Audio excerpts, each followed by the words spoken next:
Welcome to another round of Prem and Proper here at SDH. We'll take you through everything that happened last week in the Premier League, get you ready for this weekend in the Premier League. 5 matches on each day because of international competition.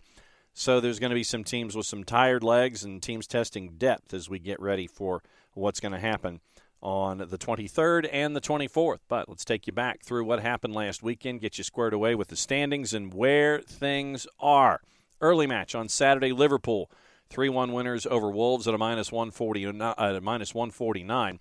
10 o'clock matches, and there were 5 of them. Manchester City, it took a while, but Manchester City got into a 5th gear and sprinted past West Ham by the final of 3-1 at a minus 161. Spurs in a big matchup, down 1-0, 2 goals in stoppage time. Minus 333, they get the win. Down 1-0, up 2-1 winner. Full points to Spurs. Also, full points to Brighton, knocking out Manchester United 3-1 at a plus 250 at Old Trafford. 3 other home teams on Saturday won their matches on the minus side. Fulham, a 1-0 win at home at Craven Cottage against Luton at a minus 149. Villa, 3-1 winners over Crystal Palace at a minus 105. Newcastle, 1-0 winner over Brentford at a minus 156. 2 matches on your Sunday. The 9 o'clock, a goalless draw, Bournemouth and Chelsea. Solid point for the Cherries at a plus 288. Arsenal over Everton by the final of 1-0. And shocking no one, Everton was booed off the pitch in a 1-0 loss. Once again, took a while for Arsenal to get things moving, but they finally did. Match of the weekend might have actually been Monday Night Football, Nottingham and Burnley. Crazy match that ended up in a 1-1 draw to plus 246. VAR intervening on multiple occasions in the second half. Was 2-1? Was 2-1? VAR said no. VAR said no. Finished up at 1-1. So points shared for Nottingham Forest and Burnley. So we'll keep an eye on those 2 teams going forward. So that sets up your standings and gets you ready for the weekend here. Match week number 6. Manchester City still perfect. 5 matches, 5 wins, goal difference of plus 11. They're at 15 points. 3 teams at 13, 4 wins and a draw. Spurs, Liverpool, Arsenal. And for Spurs, they have 1 more goal scored than Liverpool. That puts them at 2, Liverpool 3, Arsenal at 4. Brighton, the only team with 4 wins and a loss. They're at 12 points. They are in 5th. West Ham, 3-1-1 after 5. They have 10 points. They are in 6th. Villa, only team at 9 points. They're in 7th. Nottingham Forest, right now, 7's across the board. 7 goals scored, 7 goals allowed, 7 points. They're in 8th. That's the only thing that's different. Crystal Palace behind on goal difference at -1. Fulham behind on goal difference at -5. That gets us to number 11. Brentford, Newcastle, Manchester United. And Brentford right now ahead on goal difference, ahead of Newcastle and Man U. So that's 11, 12, and 13. Chelsea, 1 win in 5 matches. They are 5s across the board. 5 matches played, 5 goals scored, 5 allowed, 5 points. They're in 14th. 3 points for Bournemouth and Wolves. Right now, Bournemouth ahead on goal difference, which gets us toward the relegation zone. Sheffield United has the 1 point so far this year. They're ahead of Everton on goal difference. Your relegation zone, Everton, Burnley, and Luton. Burnley and Luton, remember, still have 1 match to make up. They have only played 4 this year since Kenilworth Road was not ready for Premier League play when that match was originally scheduled. So let's get you ready with the sound for the weekend. Starting things off at Everton, interesting situation going on. It looks like 777 Partners is going to purchase the club from Farhad Moshiri and Alisher Usmanov. And the idea right now that a lot of folks are looking at is if this poor form continues, could Sean Dyche be let go? If so, since the folks who are the current owners have no interest in investing any other money, they'd have to stare at a contract involving Sean Dyche where Sean Dyche would be paid in full to the tune of about £4 million. What is Sean Dyche's relationship with 777? Here's the answer, courtesy of Everton, their own selves. Yeah, very casual at this stage. You know, they made it clear to us who were in the meeting that the deal's got a long way to go to get, to its finality. Most of it was very casual, to be honest, just a feel of what I've learned in my time here, and others were involved in the chat as well, of course, but on the football side of things, a feel of what I've learned here, the challenges ahead and stuff like that, but a very casual meeting. What did you kind of take away from this? Well, at this early stage, they were very honest and just promoted the thought that it's still not done. It's going to take time to get the deal done in the sense of all the fit and proper tests and all that sort of stuff. So, yeah, but just I think they were more getting a feel of what our thoughts were and my thoughts were, since coming into the club, rather than giving us any directives on what they're planning. It was more absorbing, I think, some of the feel of the club and getting a feel of it. Yeah, very casual at this stage. They made it clear to us. One of the big stories in the team in 13th place has been the play of Andre Onana, both internationally and in the Premier League. Here's Eric Ten Hag so far in his appraisal of his new starting keeper. I think he shows that he takes the responsibility, and that shows personality. And that personality he needs to get in higher levels. But that's not only about him, but I think it's about a team performance. So we have to support him on the pitch. I mean, it's not only be nice. No, we have to help him. But that is not only counting for Andre. I think it's counts for all the players on the pitch. That they have to understand they are there with 11, and they are in the same boat. And they have to be on the same page to get the results. So then the football show decided to have an analysis. They went back about 6 keepers to see where Andre Onana stood, and it's not a place that he really needs to be standing statistically so far. Here's that discussion, courtesy of our friends at Sky Sports News. Credit to him as well. I've been in mixed zones and post-match where players have made mistakes, and they never want to speak to the media, but Andre Onana came out and spoke to the media last night, so full credit to him for that. Let's take a look at things at Manchester United. This is all of the Premier League goalkeepers in all competitions this season, and you can see Andre Onana has conceded 14 goals so far this season with a save percentage of 64.1%. You look at Jose Sarr there, 11 conceded, 66.7. You can see, though, that 64 is the lowest apart from the Crystal Palace goalkeeper, Sam Johnston, who has conceded 9 goals, but his save percentage at 47.1%. He had a clean sheet on the opening day of the season, of course, against Sheffield United, but since then hasn't done too well. But that gives you an indication as to Andre Onana and the situation at Manchester United. And I'm going to throw the question to Henry and Sam. You watched a lot of Inter last season with Onana in the side on their run to the Champions League final, remember. He's not the same player, but why not? I think he's learning what it is to be a Manchester United player. I think at Inter Milan, obviously, is a big club, a great club. He got 8 clean sheets on the way to the Champions League final. He was able to, he had the security to be the kind of confident keeper that he was. He's learning what it is at United, the pressure that comes with it. We saw him giving Harry Maguire sort of a difficult time early doors, and now he's beginning to feel that pressure too. So, listen, his save percentage will improve.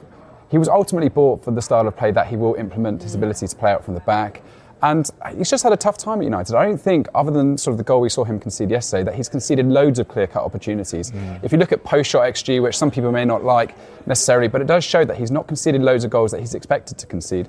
So I think with time, we'll see a much better keeper. He's just, the pressure of Manchester United, isn't it? Yeah, and I think he's been actually quite unfortunate in terms of an unsettled backline at Manchester United. When you look at the changes that you've seen in their backline, Luke Shaw getting injured, Varane in and out, Martinez still coming back from that injury that he had on the back end of last season, and then, you see the right-back position between Dalot and Wan-Bissaka, and it's like, you don't know who Ten Hag favours, but then Wan-Bissaka's been starting and then he gets injured. It's like, it's just an unsettled backline, and the type of goalkeeper he is, he's a good shot stopper, but he's normally great with his feet. But now you're not really even being able to see that strength, because I don't think the backline is used to how he plays, and he demands a lot for himself. And I give him a lot of credit, coming out and speaking to the fans and taking ownership. Before the game he did the same thing, and after he did that. And I think United it's going to be good for them to have a player with that type of personality that, wants to take responsibility, takes ownership, and is like, it was my fault, but we're going to keep on working and try to be better in the future.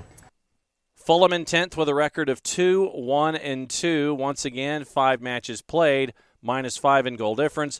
They've only scored 5 goals, but they have 7 points. Tom Kearney on the Soccer Special on Sky Sports News discussed Fulham and what life is like for them after Alexander Mitrovic and with Joao Palhinha.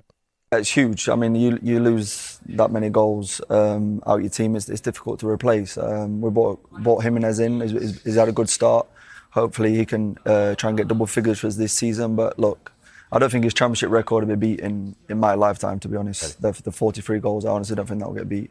But no, I had an amazing time with him, 6 years together, which is a long time in football. I wish him all the best, and he's been some player for Fulham.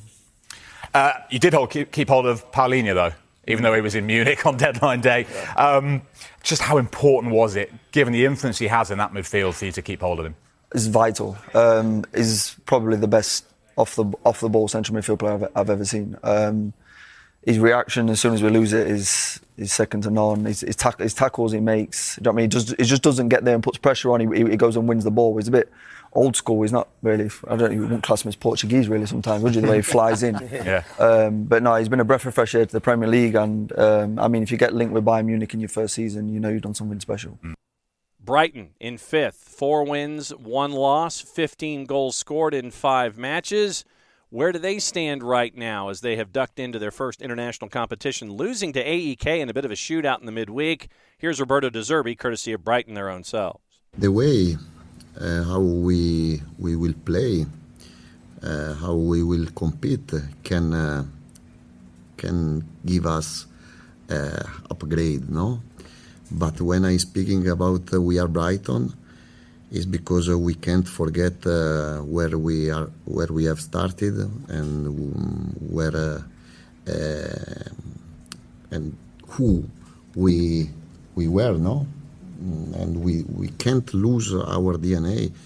I often say we can lose our DNA because if we think to be better, we make a big mistake. And then Arsenal in 4th. Do they have a goalkeeper controversy? Aaron Ramsdale, David Raya. David Raya, a lot of folks thought that he was signed to be the number 1.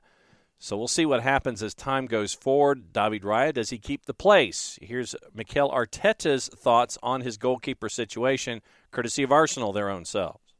In terms of the goalkeeping situation as well, are you surprised by the reaction and the split opinion that your comments have received when Roberto De Zerbi has been doing the same thing at Brighton this season? No, because I respect opinions as well, and I understand the questions, and I understand historically what happened. And but for me, there is nothing different. We've been doing it for many years. So when Ben was here, we brought Aaron. And I don't see any differences, but it's my job. I have to answer the questions in the best possible way, in the most honest way. And as a manager, my job is to do what I feel, and what I feel that always is the best for the team and for the club, not for Mikel, that's for sure. So that sets up your weekend. Once again, we mentioned 5 matches on each day because of international competition, so things have kind of been broken up a little bit. 3 matches, 10 o'clock on Saturday, no early 7:30 Eastern time match. Crystal Palace is a -102 at Selhurst Park hosting Fulham, who are a +305.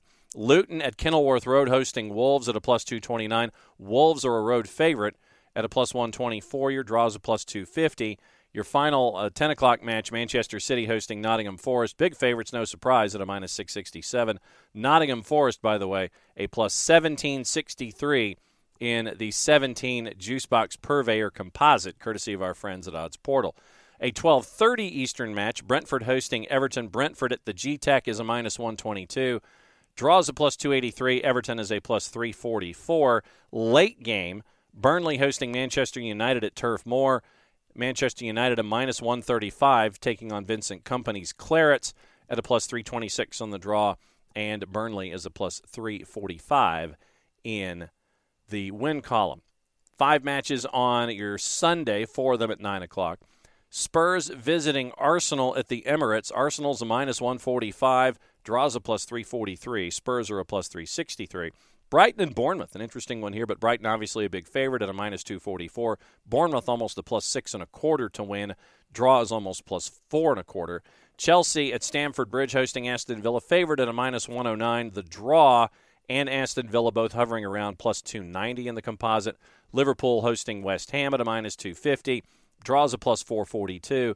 West Ham to win is a plus 622. And your late game on your Sunday, 11:30 Eastern, Sheffield United and Newcastle at Bramall Lane. Sheffield United is a plus 573, and the draw is a plus 382. Newcastle is a minus 213. That is your rundown on the week. Drew Dickinson on vacation, so he'll be back next week to let everybody know what he's talking about and what his teeth are being gnashed over when it comes to his club, Manchester United, and the rest of the Premier League. So that's another go-round of Prem and Proper. Thanks for hanging out with us. We will analyze it all week long on SDH, Soccer's Morning Show from 9:05 Eastern on your Monday. Play it safe, everybody. Enjoy the matches of the Premier League. We'll catch up with you next week.